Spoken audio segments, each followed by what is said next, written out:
जय गुरु जी, शुक्राना गुरु जी। संगत जी, गुरु जी का अनंत अनंतम शुक्राना। ओम नमः शिवाय, शिव जी सदा सहाय। ओम नमः शिवाय, गुरु जी सदा सहाय। संगत जी, गुरु जी हमारे साथ हर बुरे से बुरे वक्त में भी खड़े होते हैं और हर अच्छे से अच्छे वक्त में भी खड़े होते हैं। संगत जी, गुरु जी की ब्लेसिंग हमें हर तरफ से मिलती है, बस हमें समझना चाहिए। संगत जी, दुख आए तो समझो कि गुरु जी ने हमारे बुरे कर्म काट दिए हैं और हमें आने वाले समय के लिए अच्छा समय गिफ्ट में ब्लेस कर दिया है। और संगत जी, सुख आए तो समझो गुरु जी हमसे बहुत खुश है, हमारे अच्छे कर्मों का हमें फल दे रहे हैं और हमें अच्छी अच्छी ब्लेसिंग दे रहे हैं। गुरु जी हमें अपने अपार कृपा से हमें अच्छे जीवन जीने का आनंद दे रहे हैं। तो संगत जी, शिव पुराण का पाठ गुरु जी ने जो बताया कि शिव पुराण का पाठ करो, और आंटी जी इतनी प्यारी सेवा करती हैं। तो संगत जी, शिव पुराण के पाठ की एक बहुत ही अलग महत्वता है। संगत जी, यह आपके जीवन के सभी कष्टों को खत्म कर देगा, आपको एक न्यू लाइफ ब्लेस करेगा। आइए सत्संग को शुरू करते हैं गुरु मंत्र जाप से। पाठ को ओम नमः शिवाय, शिव जी सदा सहाय। ओम नमः शिवाय, गुरु जी सदा सहाय। जय गुरु जी। पाठ है शिव पुराण का आंटी जी के द्वारा। जय गुरु जी।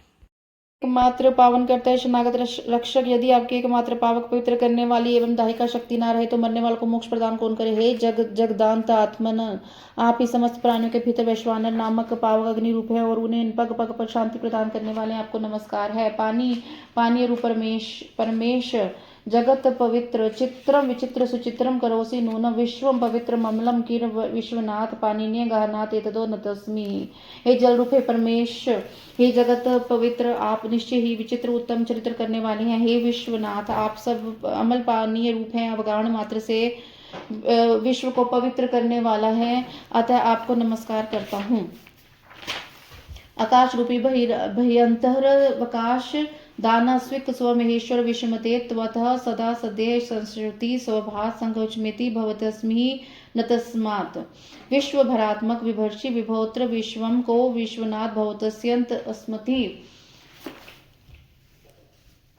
स त्वं विनाशाय त्वमहो मम चाहुभूः स्ववात्पर्यः परम अपरंस्तत्त्वहम् आत्मस्वरूप तव रूप परंपराभिराभिस्ततम हर चराचर रूप मतते सर्वांतरमात्मनीलय प्रतिरूप रूप नित्यम तस्मि परमात्म जनोष्टमूर्ते त्याष्टमूर्ति बंधु यतु करोषि खलु विश्वजन मूर्ते एततम सुवितम प्राण फलितम सर्वसरार्थ परमार्थम तदनस्मि। हे जल रूप हे ईश्वर, हे विश्वराम्बा पृथ्वी रूप,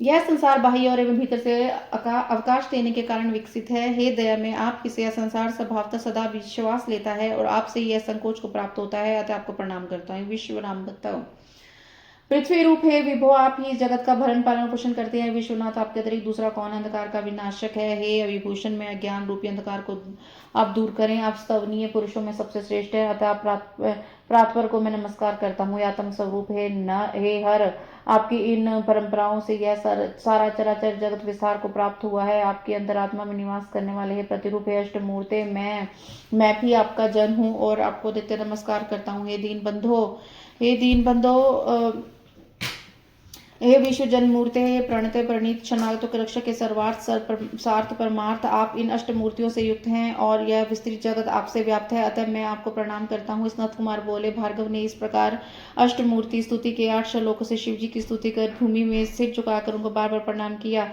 अत्यंत तेजस्वी भार्गव इस प्रकार स्तुत महादेव जी को प्रणाम करते हुए उन ब्राह्मण को अपनी भुजाओं से पकड़कर तथा पृथ्वी से उठाकर अपने दांतों की कांति से दिगंतर को प्रकाशित करते हुए मीत के समान गंभीर वाण में अत्यंत प्रेम पूर्वक कहने लगे। महादेव उवाच, विप्रवर्य कवे तात मम भक्तोऽसि पावन अनित्य अनुग्रत पसा स्वजन्य चरितेन च लिंगास्थापेन पुण्य लिंगस्य अपराधेन च दत्तचितोपहारेण शुचिना निश्चलेन च अविमुक्ता महाक्षेत्र पवित्राचरणेन च त्वां दयाय प्रपश्यामि त्वादेव न किंचन अननेव शरीरेण ममोध्र दरिगताः मदेन्द्रियः मार्गेण पुत्रजन्मत्वमेष्यसि यच्छाम्यहं वरं तेद्य दुष्प्राप्यं पार्षदर्पि हरे हिरण्यगर्भस्य प्रहस्यं जुगोपयम् मृत संजीवनी नाम विद्या या मम निर्मलाः तपोबलेन महता मये परिनिर्मिताः त्वां तू प्रपम्यधम मंत्र रूपा महाशुचे योग्यतां ते अस्ति विद्यास्तस्य शुचित पोनिथे यह युमिदश्य नियत मेताः मावर् अमर्त विष्यसि विद्यां विदेश्वर श्रेष्ठाहं सत्यं प्राणीयष्यति ध्रुवम् अथ कर्ण्यमत्यग्निः च ते तेजो व्योमिनी च तारकं ददीप्यमानं भविता ग्रहाणं प्रवरो भव अपि च त्वां करिष्यन्ति यात्रं नार्यो नरोऽपि वा तेषां त्वदृष्टिपातेन सर्वकार्ये प्रणश्यति त्वदेव भविष्यन्ति विवादिनी सुव्रत सर्वाणि धर्मकानि फलवन्ति निर्णमयी सर्वाश्च तिथ्यो दन्दास्तव संयोगता शुभा तव भक्ता भविष्यन्ति बहु शुक्रा बहु प्रजा त्वदेदं स्थापितं लिंगं शुक्रेश शमिति संगितं यश्चर्ययिष्यन्ति मनुस्तेषां सिद्धि भविष्यति आवर्षं प्रतिहस्त्रं ये नक्त व्रत प्रायणा त्वदिने शुक्रकूपे ये कृत सर्वोधक्रिया शुक्रेशमर्च इष्यन्ति शृणु तेषां तु यत् फलम् अवध्य शुक्रास्ते मृत्याः पुत्रवतन्तुर्तीरसा पुरस्तु सौभाग्य संपन्ना भविष्यन्ति न संशयः उपेत विद्यास्ते सर्वे जनाः स्युः सुख भागिना इति दत्त्वा वरान् देवस्त्र लिंगे लयं यो भार्गव अपि निजं धाम प्रापं संतुष्ट मानसा इति ते कथितं व्यास यथा प्राप्तो तपोबलात् मृत्युंजय भिदा विद्या किमन्यच्छत्रुर्मिसि। महादेव जी बोले, हे विप्रवर्य, हे कवि, हे तात, आप मेरे पवित्र भक्त हैं। आपके द्वारा की गई उग्र तपस्या, लिंग प्रतिष्ठा जन्य पुण्य, लिंग आराधन, अपने पवित्र एवं निश्चल चित्त के समर्पण तथा विमुक्त जैसे महाक्षेत्र में किए गए पवित्र चरण से मैं आपको दयापूर्वक देखता हूँ। आपके लिए कुछ भी अधेय नहीं है। आप इस शरीर से मेरुदंड रूपी गुफा में प्रविष्ट हो। पुनः लिंग अधिकारी लिंगेंद्रिय मार्ग से निकलकर पुत्र भाव को प्राप्त होंगे। अब मैं आपके अपने पार्षदों के लिए दुर्लभ वर आपको प्रदान करता हूँ, जिसे मैंने ब्रह्मा और विष्णु से भी गुप्त रखा है। मृत संजीवनी नामक जो मेरी निर्मल विद्या है, उसका निर्माण मैंने स्वयं अपने महान तपोबल से किया है। हे महाशुचि, उस मंत्र रूपा विद्या को मैंने आपको प्रदान किया है। शुचितोपनिधे, आप में इस विद्या को प्राप्त करने की योग्यता, आप जिस किसी को उद्देश्य से विदेश्वर भगवान शिव की श्रेष्ठ विद्या का वर्तन करेंगे वह अवश्य जीवित हो जाएगा, सत्य है। आपका दिव्यमान तेज आकाश मंडल में सूर्य तथा अग्नि से बढ़कर होगा। आप प्रकाशमान होंगे और श्रेष्ठ ग्रह होंगे। जो स्त्री या पुरुष आपके सम्मुख यात्रा करेगा, आपकी दृष्टि पड़ने से उसका सारा कार्य नष्ट हो जाएगा। और हे सुवृत, मनुष्य के समस्त विवाह आदि धर्म कार्य आपके उदय काल में ही फलप्रद होंगे। संपूर्ण नंदा तिथियां, प्रतिपदा, षष्ठी तथा एकादशी आपके संयोग से शुभ होंगी। आपके भक्त अत्यंत पराक्रमी तथा अधिक संतानों से युक्त होंगे। आपके द्वारा स्थापित किए गए इस लिंग का नाम शुक्रेश्वर होगा। जो मनुष्य इसकी अर्चना करेंगे उनकी कार्य सिद्धि होगी। वर्ष पर प्रतिदिन नक्त व्रत प्रायण जो लोग प्रति शुक्रवार को शुक्रकूप में स्नान एवं तर्पण इस शुक्रेश शिव की पूजा करेंगे, उनका फल सुनिए। उनका वीर्य कभी निष्फल नहीं होगा। वे पुत्रवान एवं वीर्यवान होंगे। वे सभी लोग पुरुषत्व एवं सौभाग्य से संपन्न विद्या सुखी होंगे, इसमें संशय नहीं है। इस प्रकार वर देकर शिव जी इसी लिंग में लीन हो गए और शुक्राचार्य प्रसन्नचित होकर अपने स्थान को चले गए। हे व्यासी शुक्र, जिस प्रकार अपने तपोबल से मृत्युंजय नाम की विद्या प्राप्त की, मैंने उसे कह दिया है। अब आप और क्या सुनना चाहते हैं? इति श्री श्री महापुराणे द्वितीय संहितायां पंचमे युद्ध खंडे मृत संजीवनी विद्या प्राप्ति वर्णन नाम पंचम शतमोध्याय। इस प्रकार श्री श्री महापुराण के अंतर्गत द्वितीय संहिता के पंचम युद्ध खंड में मृत संजीवनी विद्या प्राप्ति वर्णन नामक 50वां अध्याय पूर्ण हुआ। जय गुरु जी, शुक्राना गुरु जी। अथैक पंचशतमोध्याय। प्रहलाद की वंश परंपरा में बलिपुत्र बाणासुर की उत्पत्ति की कथा। शिव भक्त बाणासुर द्वारा तांडव नृत्य के प्रदर्शन शंकर को प्रसन्न करना, वरदान के रूप में शंकर का बाणासुर की नगरी में निवास करना, शिव पार्वती का विहार, पार्वती द्वारा बाण पुत्री उषा को वरदान देना।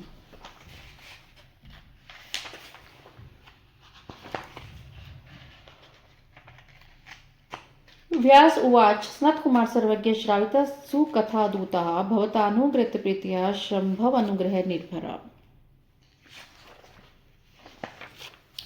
इदानीं श्रोतुमिच्छामि चरितं शशिमूलिना गणपत्यं द्वधो प्रीत्या यथा बाणसुरायव। सनत्कुमार उवाच शृणु व्यासदरतां वे कथां शंभो परमात्मना गणपत्ये तद् यथा प्रीत्या द्वधो बाणसुरायैः। अत्रैव सुचरितं च शंकरस्य महाप्रभु कृष्णेन समरोप्य यत्र शंभो बाणानुग्रहतः। अत्रानुपम शृणु मे शिवलीलान्वितः परम इतिहास महापुण्य मन श्रोत्र सुखावहम्। ब्रह्मपुत्रो मरीचिः मुनिरास्मन्हामति मानसा सर्वपुत्रेषु ज्येष्ठ श्रेष्ठ प्रजापति।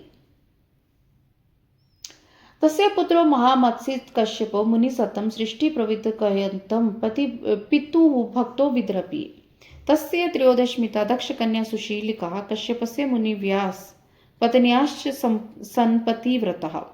तत्र ज्येष्ठा द्वितीय द्वितीयाश्ची दैत्यस्थ स्तन्या स्मृता अन्यासम च सुता जाता दिवते सच्चार्चरा। ज्येष्ठाया प्रथम पुत्रो द्वितीयश्चास्त महाबलो हिरण्यकशिपु ज्येष्ठो हिरण्याक्षो अनुजुस्ततः। हिरण्यकशिपो पुत्राश्चतवारो दैत्य सतमा वादानुहाद संहाद प्रह्लाद इश्चैत्यानुक्रमात्। प्रह्लादस्त्र ही महान विष्णु भक्तो जितेन्द्रिय यम नाशितुं न शक्तस्ते भवेदतस्य कोऽपीह विरोचना सुतस्तस्यः महादात्रीवरो भवात् शक्राय स्वशिरो योध्या चम्नाय विप्रता तस्य पुत्रो बलिश्चान्य सिन महादानी शिवप्रिया येन वामरूपाय हरे दाहि मेतनिः तस्य योरसे सुतो बाणः शिव भक्तो बभूवः मान्यो वदान्यो धीमाश्च सत्ये संधः सहस्रदा। शोणिताख्ये पुरे स्थित्वा स राज्यमुत्परः त्रैलोक्यं च बलाजित्वा तन्नाथ सुरेश्वरा। तस्य बाणसुरस्य शिवभक्तस्य चाम्बरा शङ्करस्य प्रसादेन किङ्करा इव तेन भवान्। तस्य राज्यमर्हयित्वा नावबन्धुखिता प्रभा सपत्येना दुःखास्ते हि परम धर्म प्रवर्तिना। सहस्रबाहुवाद्येन स कदाचिन् महासुरा तांडवेन ही नृत्यान तोष्यत महेश्वरा। तेन नृत्येन संतुष्टा सुप्रसन्नो भो ही ददर्शा कृपया दृष्टः शंकरो भक्त वत्सलः। व्यास जी बोले, हे सर्वज्ञ सनत कुमार, आपने मुझ पर अनुग्रह करके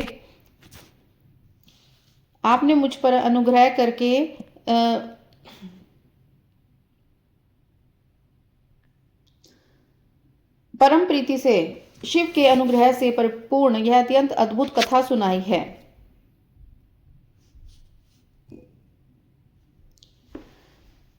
अब शिव जी के इस चरित्र को सुनना चाहता हूं जिस प्रकार उन्होंने प्रीतिपूर्वक बाणासुर के गणपत्य पद प्रदान किया। सनत कुमार बोलते हैं, व्यास जिस प्रकार शिव जी ने प्रसन्नतापूर्वक बाणासुर को गणपत्य पर प्रदान किया, परमात्मा शिव जी के उस चरित्र को अब आप आदर पूर्वक सुन। चरित्र के अंतर्गत बाणासुर पर अनुग्रह करने वाले महाप्रभु सदाशिव का श्री कृष्ण के साथ अब युद्ध हुआ।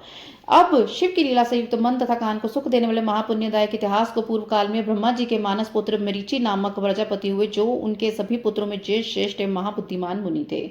उनके पुत्र मुनि श्रेष्ठ महात्मा कश्यप हुए, जो सृष्टि के प्रवर्तक हैं। वे अपने पिता मरीचि तथा ब्रह्मा जी के अत्यंत भक्त थे। हे व्यास जी, दक्ष की सुशील 13 कन्याएं थी, जो उन कश्यप मुनि की पतिव्रता स्त्रियां थी। उसमें ज्येष्ठ कन्या का नाम दिति था। सभी दैत्य उसी के पुत्र कहे गए हैं और अन्य स्त्रियों से चराचर जगत सहित सभी देवता आदि संतानें हुई। ज्येष्ठ पत्नी दिति ने महाबलवान 2 पुत्र उत्पन्न हुए, जिनमें हिरण्यकशिपु ज्येष्ठ तथा हिरण्याक्ष कनिष्ठ था। उस हिरण्यकशिपु के क्रम से वाद, अनुहाद, संहाद और प्रह्लाद नामक 4 दैत्य श्रेष्ठ पुत्र हुए। उन सभी में प्रह्लाद अत्यंत जितेंद्रिय तथा भगवान विष्णु का परम भक्त था, जिनका नाश करने में कोई भी दैत्य समर्थ नहीं हुआ। उस प्रह्लाद का पुत्र विरोचन हुआ, जो दानियों में श्रेष्ठ और जिसने ब्रह्मन रूप इंद्र के मांगने पर अपना सिर भी दे दिया था। उस विरोचन का पुत्र महादानी एवं शिवप्रिय बलि हुआ, जिसने वामन अवतार धारण कर याचना करने वाले विष्णु को संपूर्ण पृथ्वी दान कर दी। उस बलि का औरस पुत्र बान हुआ, जो शिव भक्त, मान्य, दानी, बुद्धिमान, सत्य प्रतिज्ञ एवं हजारों का दान करने वाला था। वह दैत्यराज बानासुर अपने बल से तीनों लोगों को तथा उसके स्वामियों को जिसका शोणित नामक पुर में राज्य करता था। सभी देवगण शंकर जी की कृपा से शिव भक्त उस बानासुर के दास की भांति हो गए। उस बानासुर के राज्य में देवताओं को छोड़कर अन्य प्रजाएं दुखी नहीं थी। देवगणों के दुख का कारण यह था कि बानासुर उनका शत्रु था एवं वह असुर कुल में उत्पन्न हुआ था। एक समय उस महादैत्य ने अपनी हजारों भुजाओं को बजाकर तांडव नृत्य द्वारा उन महेश्वरों को प्रसन्न कर दिया। भक्तों से भगवान शंकर उन नृत्य से संतुष्ट एवं अत्यंत प्रसन्न हुए और उन्होंने कृपा दृष्टि से उसकी ओर देखा। भगवान सर्वलोकेश शरणियो भक्त कामदा वरेण्य श्वायमास बालेह्यम तम महासुरम। सनत कुमार वाच बालेह सा महादैत्यो बाणो भक्तवरा सुधी प्रणम्य शंकरम भक्ति अनुनाम परमेश्वर। बाणासुरवाच देव महादेव शरणागत वत्सला संतुष्टोऽसि महेशान ममो परिविभो यदि मद्रक्षो भव सदा मधुपस्था पुराधिपा सर्वथा प्रीति कृण में ही सुश्रिता सगन प्रभो। सर्वलोके शरणागत वत्सल एवं भक्तों की कामना पूर्ण करने वाले भगवान शंकर ने उस बलि पुत्र बाणासुर को वर प्रदान करने की इच्छा की। सनत कुमार बोले, हे मुनि अत्यंत बुद्धिमान एवं शिव भक्त वह बलि पुत्र बाणासुर परमेश्वर शिव को भक्ति से प्रणाम करके स्तुति करने लगा। बाणासुर बोला, हे देवदेव महादेव शरणागत वत्सल महेशान, हे विभो, हे प्रभो, यदि आप मेरे ऊपर प्रसन्न हैं यदि आप मेरे ऊपर प्रसन्न हैं तो मेरे नगर में अधिपति बनकर अपने पुत्रों तथा गणों के सहित इसी के समीप जाकर मेरा हित करते हुए मेरे निवास करते हुए मेरे हित करते हुए मेरी रक्षा कीजिए। सनत कुमार उवाच बलिपुत्र स वे बानो मोहितः शिव माया मुक्ति प्रदम ईशानम दुराध्यमपि ध्रुवम स भक्तवत्सल शंभु तत्व तस्मै वरांच तान तत्रो वास तथा प्रीत्या सगना सस्त प्रभु स कदाचित बाण पुन्हे पुरे चक्रे देवासुरे सह नदी तीरे हरा क्रीडाम रम्ये शोणित काय ननुत जैसे सुच्यापि गंधर्व पेसे सस्तता जेपु प्रणेमुमन्य आन चेष्टु स्वस्तमः ववेल्कुः प्रमथा सर्वे ऋष्यो जौवस्तता आयु सिद्ध सांगाश्च दुधि शांक्रीं रथिं कृतिकाः विनश्य मलेच्छा परिपन्थिनः मात्रोभिमुखास्त विसुनु विनश्य विभीषिका रुद्रस्वभाव भक्तानां भवदोषाच निःसृता तस्मिन् दृष्टे प्रजा सर्वा सुप्रीतिं परमायुः ववुल्य गुरुमुनिः सिद्धाः स्त्रियाणां दृष्ट्वा विचेष्टितं पपुष्यापि ऋत्वः स्वप्रभावेन तु तत्र चः बहुवार्त्याश्च मृद्वा पुष्पके सरधूसरः चुकुजु पक्षी संगाशखिनां मृदुलम्पटः पुष्पभरावन्ध्वानः रते रारटेश्रश्च कोकिलः मधुरां कामजनम वनेषु पवेषु च। सनत कुमार बोले शिवजी की माया से मोहित हुए बलिपुत्र बाणासुर ने मुक्ति देने वाले दुर्साध्य शिवजी से केवल इतना ही वर मांगा। भक्त वत्सल प्रभु शंकर उस बाणासुर को उन वरों को देकर गणों तथा पुत्रों सहित उसी के पुर में निवास करने लगे। किस समय बाणासुर की शोणितपुर नामक मनोहर नगर में नदी के तट पर शिवजी ने देवगण तथा दैत्यों के साथ क्रीड़ा की। उस समय गंधर्व एवं अप्सराएं नाचने हंसने लगी। मुनियों ने शिव को प्रणाम किया, उनका जब पूजन स्थावन किया। प्रमथगण टहस करने लगे, ऋषि लोग हवन करने लगे एवं सिद्धगण जहाँ आए थे वहां शिव की क्रीड़ा देखने लगे। मलेच्छ कुमार्गी तथा कुर्तगी विनिष्ट हो गए। समस्त देव माताएं शिवजी के सम्मुख उपस्थित हो गई तथा सभी प्रकार के भय नष्ट हो गए। उस क्रीड़ा से रुद्र में सद्भावना रखने वाले भक्तों के संसारिक दुख दोष दूर हो गए। उस समय शिवजी का दर्शन करते ही सभी प्रजाएं अत्यंत प्रसन्न हो गई। मुनि तथा सिद्धगण स्त्रियों की अद्भुत चेष्टा को देखकर ठास करने लगे। समस्त ऋतुएं वहां अपना अपना प्रभाव प्रकट करने लगी। पुष्प के पराग से मिश्रित सुगंधित वायु बहने लगी। पक्षी समूह पूजन करने लगे एवं पुष्पों के भार से अवनत वृक्ष शाखाओं पर मधु लंपट कोयले वनों तथा उपवनों में कामोत्पादक मधु शब्द करने लगे तथा क्रीड़ा विहारे तो मतो बलेन्द्र शेखरा अनिर्जितेन कामेन दृष्टा प्रवोच नंदिनम। उस समय क्रीड़ा विहार में उन पर तथा काम पर विजय न प्राप्त कर उनसे देखे जाने मात्र से काम के वशीभूत सदाशिव ने नंदी से कहा। चंद्रशेखर उवाच वामनाय गौरीम त्वं कैलासात्कृत मंडनाम शीघ्रमसुदना धृत्वा भुक्त्वा कृष्ण मीनाय। सनत कुमार उवाच स तथेति प्रतिगाय गत्वा तत्राय पार्वितं सुप्रणम्य रोहदूता शंकरस्य कृतांजलि। नंदीश्वर उवाच दृष्टुमिच्छति देवी त्वां देवदेव महेश्वर स वल्लभां रूपकृतां मयोक्तं तन्निदेशतः।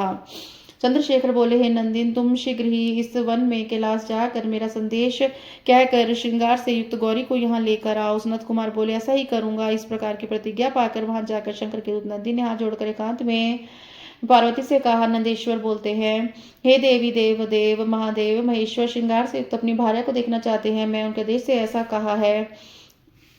सनत कुमार उवाच तत्स्तवचन द्वौर्हि वन्मण्डनं कर्तुमदरात् उदिता भूनिमिनिष्टेष्टं पतिव्रतपरायणा गच्छामि प्रभुं गच्छ वद त्वमाज्ञया अजगाम ततो नन्दिं रुद्रासन मनोगति पुनराह ततो रुद्रो नन्दिनं परभ्रीमा पुनगच्छ ततस्तात् क्षिप्रमनाय पार्वतं बाणमुक्त्वा स त्वां गत्वा गौरी महासुलोचनां दृष्टुमिच्छति ते भर्ता कृत्वेषां मनोहरं शंकरो बहुधा देवी विहृतं संप्रतीक्षते एवं ततोः सुकान्ते गम्यतां गिरिनन्दिनी अप्सरोभिः समग्राम्यभिरनन्यः अभिमन्त्रितं लब्धभावो यथा सद्य पार्वती दर्शनोत्सुका अहं पिनाकी कामरी वृन्नयाधं नितम्बिनीं सर्वासं दिव्यनारिणीं विरागी भवति वे ध्रुवं व्यसनं गौरी रूपेण क्रीडयायन्मर्थगणः काम्यहं हन्तीं कामहरि अच्युन्यो अन्वितः।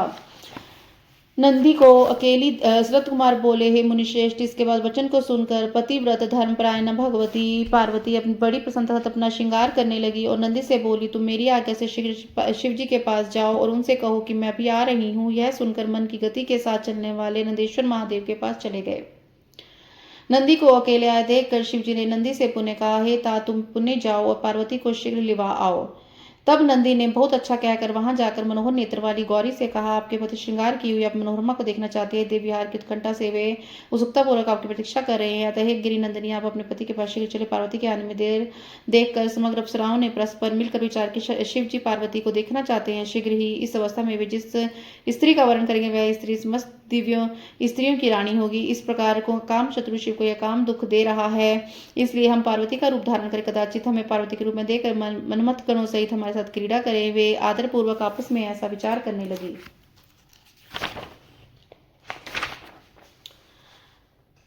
सप्रष्टुं शक्नोति या काचिदृते दाक्षायणीं श्रियं सा गच्छेत् तत्रं निष्कं महोत्य पार्वतीं कुष्मांडतन्य तत्र शंकरम सपृष्टुमुत्सहे अहम गौरी सूर्यपेन चित्रलेखा वचो ब्रीत। अतः जो स्त्री दक्षायनी से रहित उस शंकर का स्पर्श न कर सके वही निशुंक भाव से पार्वती पति शिवजी के पास जाए और उन्हें मोहित करे। तब कुष्मांड अर्थात कुभांड की कन्या चित्रलेखा ने यह वचन किया कि मैं गौरी का सुंदर रूप धारण करके शिवजी का स्पर्श कर सकती हूँ।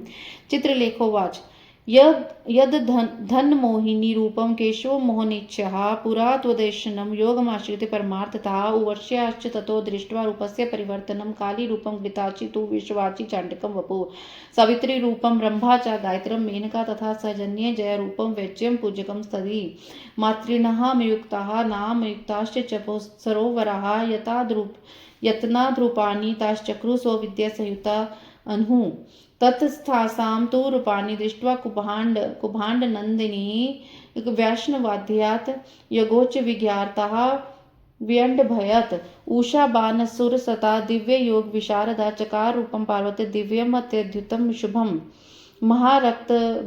महारक्ताब्ज संकाशम चरण चौथम प्रभम दिव्य लक्षणम संयुक्त मनोभीष्टादिकम तस्य रमण संकल्पम विज्ञाय गिरिजा तथा उवाच सर्वविज्ञाना सर्वांतयामिनी शिवा। चित्रलेखा बोली, केशव ने शिवजी को मोहित करने की इच्छा से परमार्थ के लिए वैष्णव योग का आश्रय लिया। जिस मोहिनी रूप को धारण किया उसी को मैं धारण करती हूँ। तदंतर उसने उर्वशी के परिवर्तित रूप को देखा और इस प्रकार कहा कि घृताची ने काली रूप, विश्वाची ने चंडिका रूप, रंभा ने सावित्री रूप, मेनका ने गायत्री रूप, सजन्या ने जया रूप, पंचकसली ने विजय का रूप तथा समस्त अप्सराओं ने मातृगणों का रूप धारण यत्न पूर्वक बना लिया। उसके रूप को देखकर कुंभांड पुत्री चित्रलेखा को भी वैष्णव योग से सारे रहस्य को जानकर अपने रूप को छुपा लिया। दिव्य योग विशारद बानासुर की कन्या उषा ने वैष्णव योग के प्रभाव से मनोहर सुंदर अद्भुत पार्वती का रूप ले लिया। उषा के चरण लाल कमल के समान दिव्य कांति वाले, उत्तम प्रभा से संपन्न, दिव्य लक्षणों से युक्त एवं मन के अभिलाषित पदार्थों को देने वाले हैं। उसके बाद सर्वांत यामिनी तथा सब कुछ जानने वाली शिवा गिरिजा शिवजी के साथ उसकी रमन की इच्छा जानकर कहने लगी।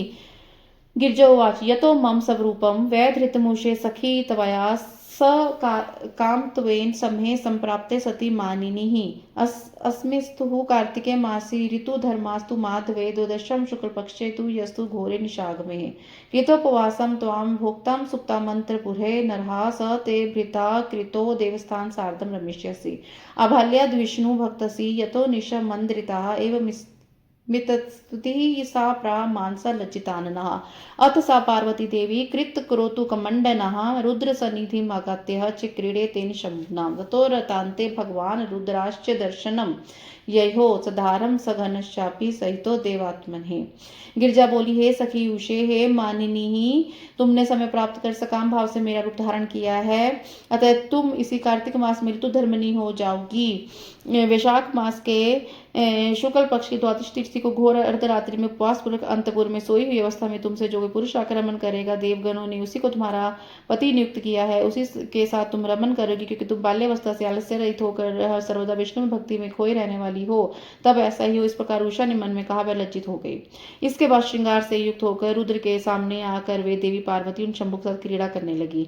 हे मुनि, तदंतर रमन के अंत में भगवान सदाशिव स्त्रियों गण तथा देवताओं के साथ अंतर ध्यान हो गए। इत श्री श्री महापुराण द्वितीय युद्ध संहिता पंचम युद्धखंडे उषा चरित्र वर्णन शिव विहार वर्णन नामक 50वां। इस प्रकार श्री श्री महापुराण के अंतर्गत द्वितीय युद्ध संहिता के पंचम युद्धखंड में उषा चरित्र वर्णन के क्रम में शिव विहार वर्णन नामक 51वां अध्याय पूर्ण हुआ। जय गुरु जी, शुक्राना गुरु।